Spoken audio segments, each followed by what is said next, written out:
Hi guys, Simon Trezellian, Voice of Reason.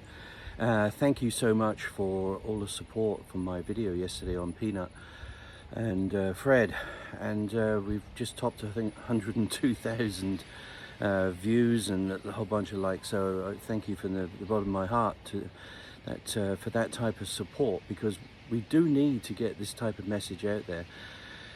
Now I'm going to say something that I haven't said on social media before, is that yesterday I said we are all peanut, and I meant it, because I too have had the same thing that happened.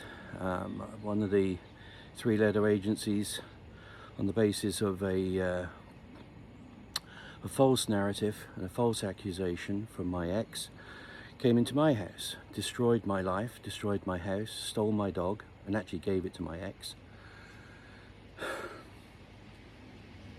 And it destroyed my life. You know, it cost me $180,000 to clear my name, to get the charges dropped.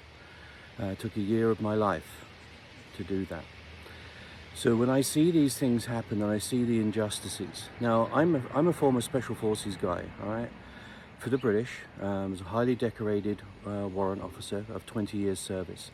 I haven't done a thing wrong in my life, you know, and all of a sudden, you know, I'm being labelled with these type of things, and they just stole everything from me. I lost all my furniture, I lost all my possessions, and it was a bitter blow, because only a year before that, I had lost everything in the Malibu fires. You know, I lost my whole house, everything, all my possessions, and the money that I got as a settlement was actually I used to pay my lawyer's bills. So I was back to square one again, and have been ever since.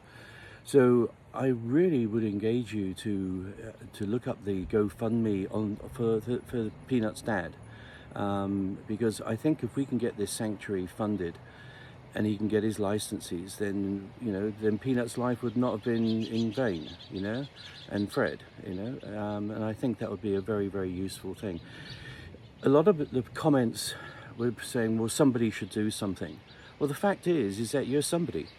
If you're listening to this, you are somebody. You are a conscious human being. You are sovereign. You can make decisions. This is what voting is tomorrow. Now, hopefully, if there's no shenanigans, the vote will be cast correctly, and things will happen. Now, I can't vote because I'm British, but I do see what's going on, and I see that this country is moving into a situation where we don't really want to be. We really don't want to be here. This is not the America that I knew, even in 2014 when I actually came here. So things are, I don't know. I just feel that we need to start to take more affirmative action, and realize and hold people accountable that they are our servants. The government works for us. The police work for us, you know, to serve and protect. That's their motto. That's what they should be doing.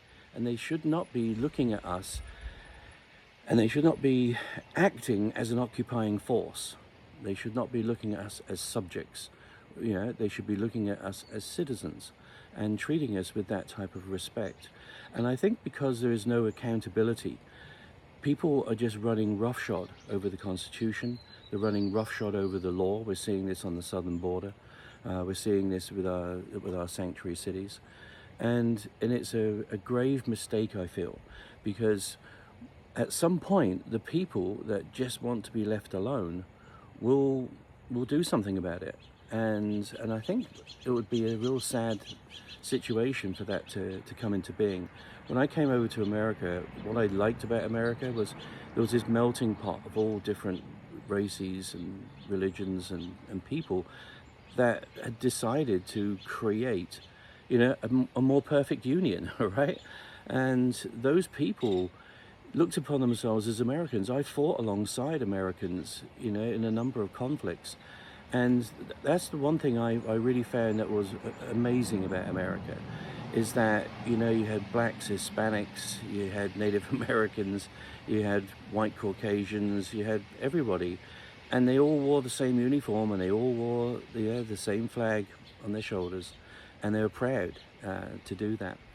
And it's only when you come back here domestically, you know, you see that the division that has been caused by people in politics that simply want to just get votes, they simply just want power.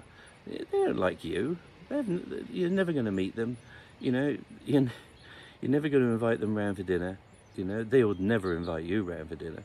And I think it's a real sad situation.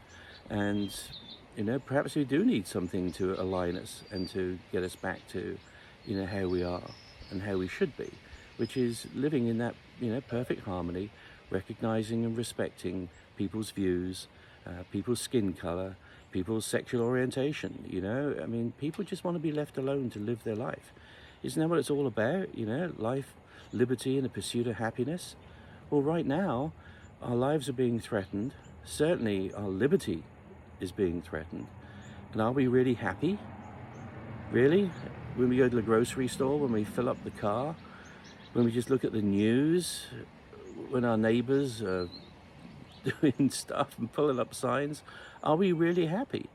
You know, at some point, don't we just need, and don't we need to honor ourselves and make a decision to be happy, to be free, and to live life?